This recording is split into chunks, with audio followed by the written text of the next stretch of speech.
I had the brim. The brim was like this wide. Like the brim was a wide brim. Like that brim you got, it was a wide red brim. Right. And we came down like early. We in the lobby. We like, oh man, I'm stunting on them. We showing it. We flexing. And then everybody else come down. They're like in regular clothes. I'm like, what are y'all doing? Y'all didn't get dressed up? That's like, nah. I'm like, you guys gonna look stupid. So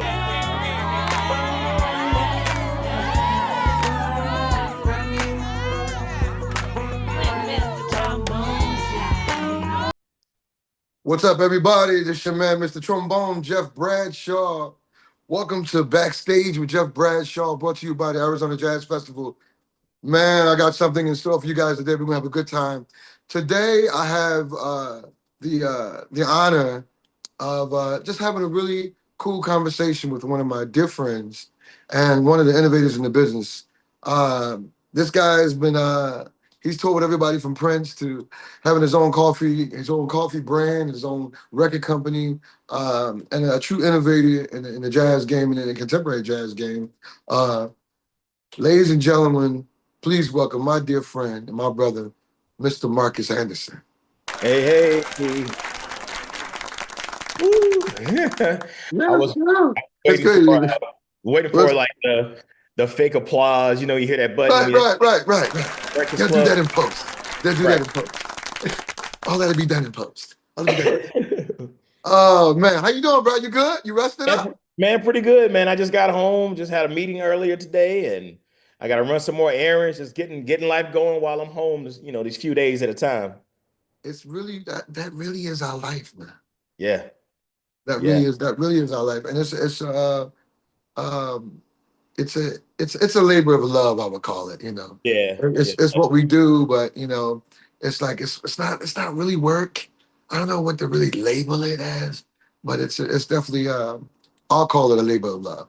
But Yeah. it's really dope. I get a chance to uh, dig into and interview one of my friends, which is a lot that I know. But there's a lot of people who are coming to the Arizona Jazz Festival that may or may not know some of the stuff that we're going to talk about today.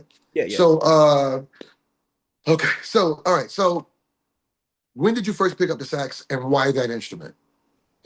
Um, I was doing, a lot of stuff prior to that. I was singing and dancing with my brothers because I'm the youngest of seven. So, Right, right. music kind of runs in my family. And we had the singing group called the Anderson Four, or the Anderson Twins. We were all twins. We had several names, but we ended up landing on the Anderson Twins. Right. That was me, my twin brother, and then my older two twin brothers. We were just singing, going around town and singing at church plays and competitions and talent shows and all of that. And then when I was around about 12, my dad told me I was going to play the saxophone, be great, and travel around the world. And that was all I knew in my head. He said that in me, and I just never thought about doing anything else. I knew music and entertainment was going to be my thing. So, around about probably like 2000, no, I was like 19 something. I don't know what the year was, but Right. I was in middle school, and I remember I had this album. It was 9G Songs in the Key of Life, and there was Mm, a song on there called "I Wish," but I only been playing the saxophone like 3 months.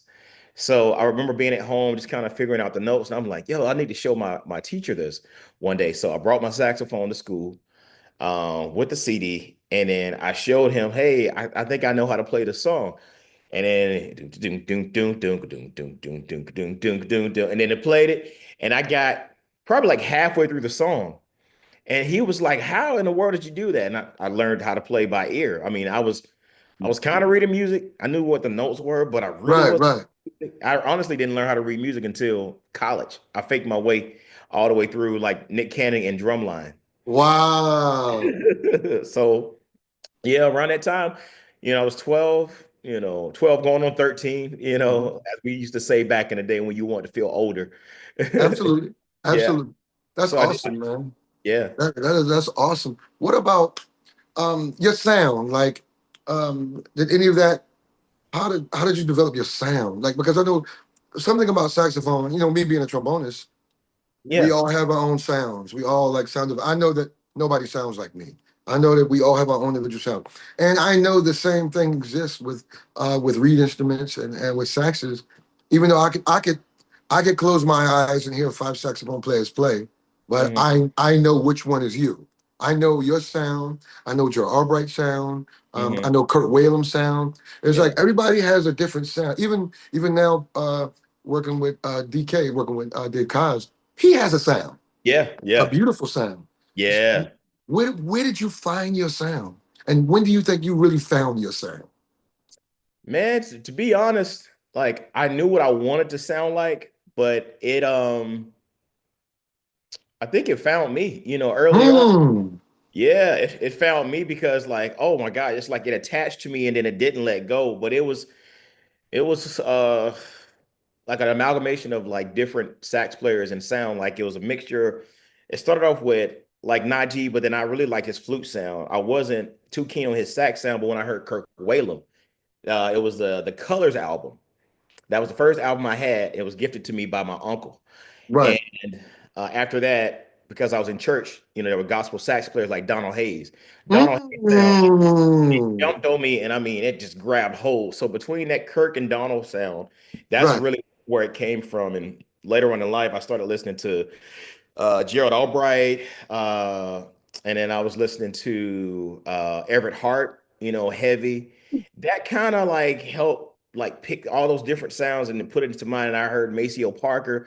I was listening to some CD that somebody had burned for me, and it was I forgot what, but it was a song. Oh yeah. Yeah, yeah, yeah, yeah. Dun, dun, dun, wait, dun, dun, dun, fire, dun. Ba-da-da-da-da-da-da. I'll just remember hearing that as a teenager. I'm Right. like, who's this Maceo Parker guy? I didn't know who it was, but that sound was kind of in there too. And then like over a period of years, just listening to all these guys, like the sound just found me. And I know Right. I have my influences, but more than anything, I try to have like emotion. Like when I play, like how you play your trombone and you got them wah, wah, wah, wah, like all of that, Singing. Yeah. very vocal.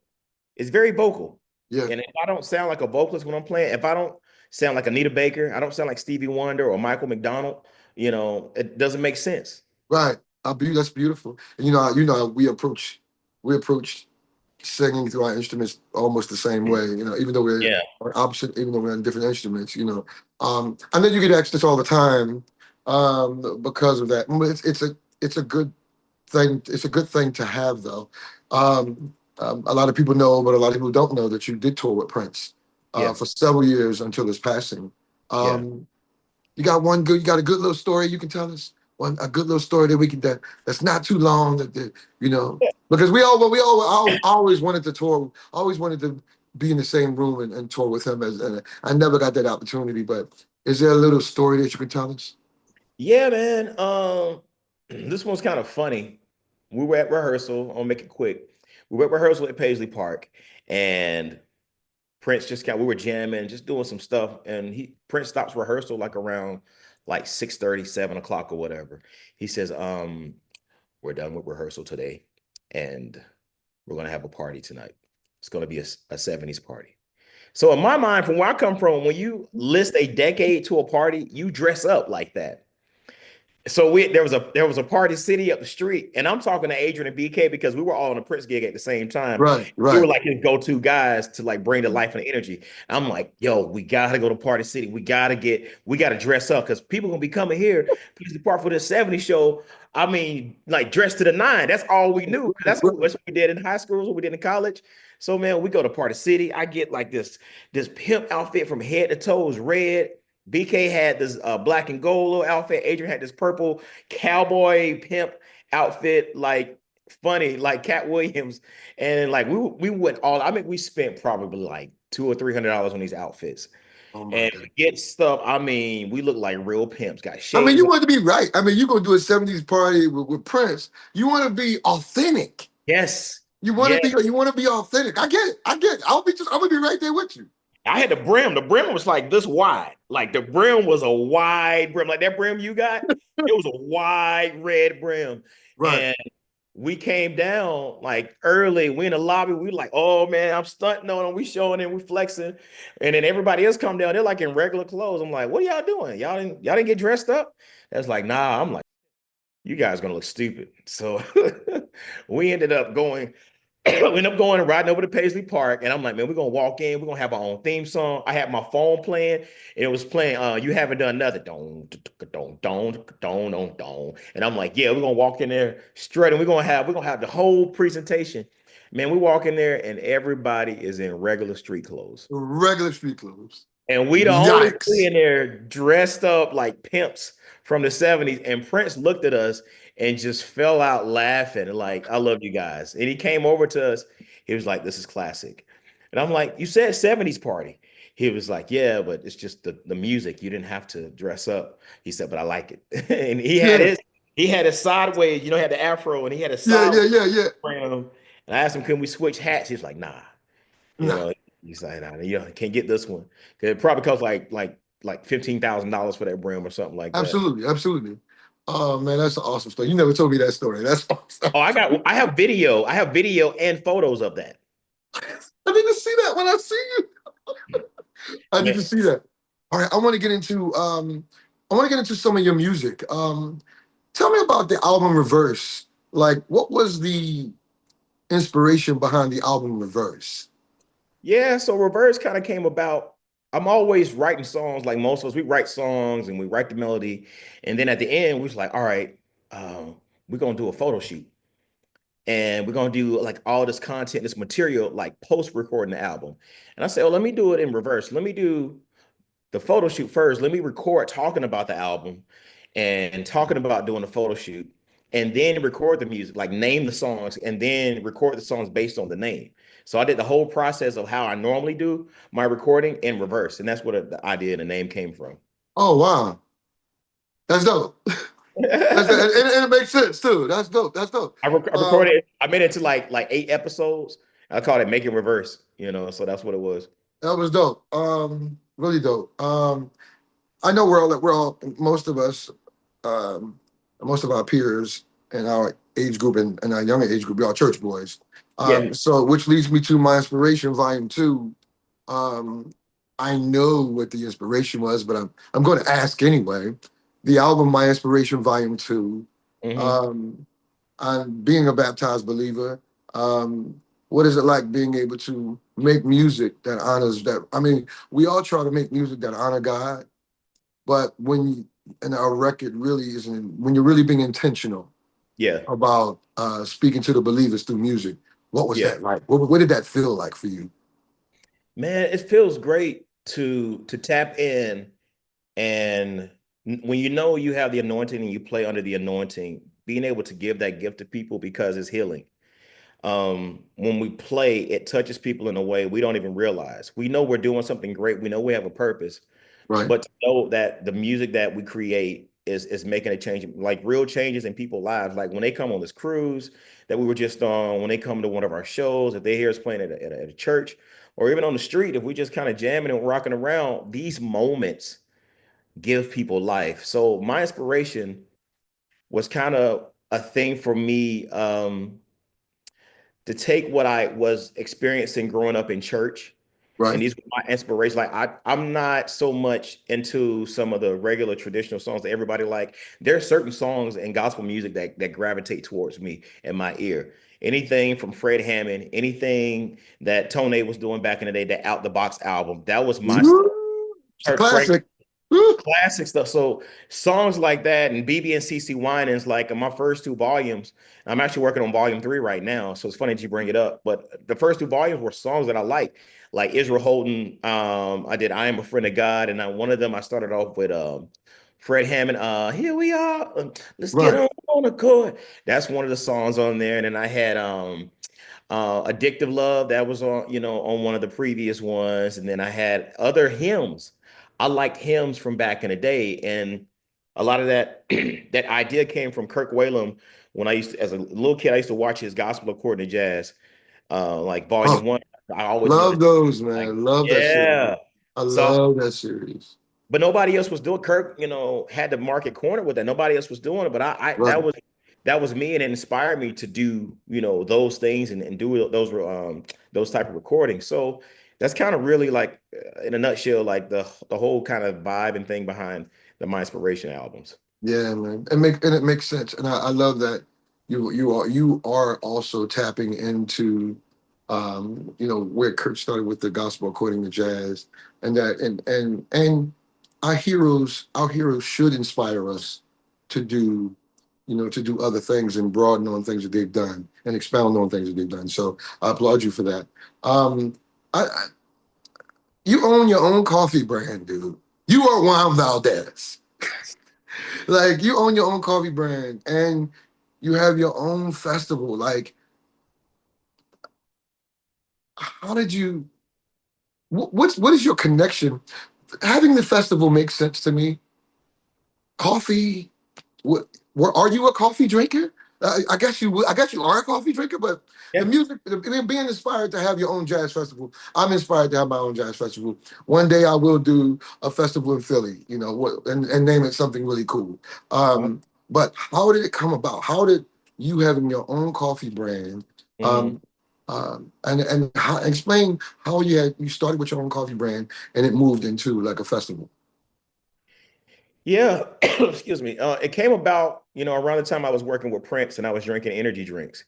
And Shelby J, who saw him back there with Prince for years, Mhm. she was going to Caribou up the street to get a cup of coffee. And I'm like, I'm good. She's like, no, come on, baby bro. She had call us baby bro. Right. Went up the street, had a cup of coffee with her. She's like, you know what kind of coffee you like? And I really didn't. I wasn't a coffee drinker around that time. So it's 2012. And I said, I don't know, just give me some. I said, I like caramel. She said, I'm gonna get you a caramel latte. I said, all right, cool. Took a sip, loved it, fell in love with it. And then after that, I started drinking coffee nonstop from that day forward. All I wanted to start my day was coffee.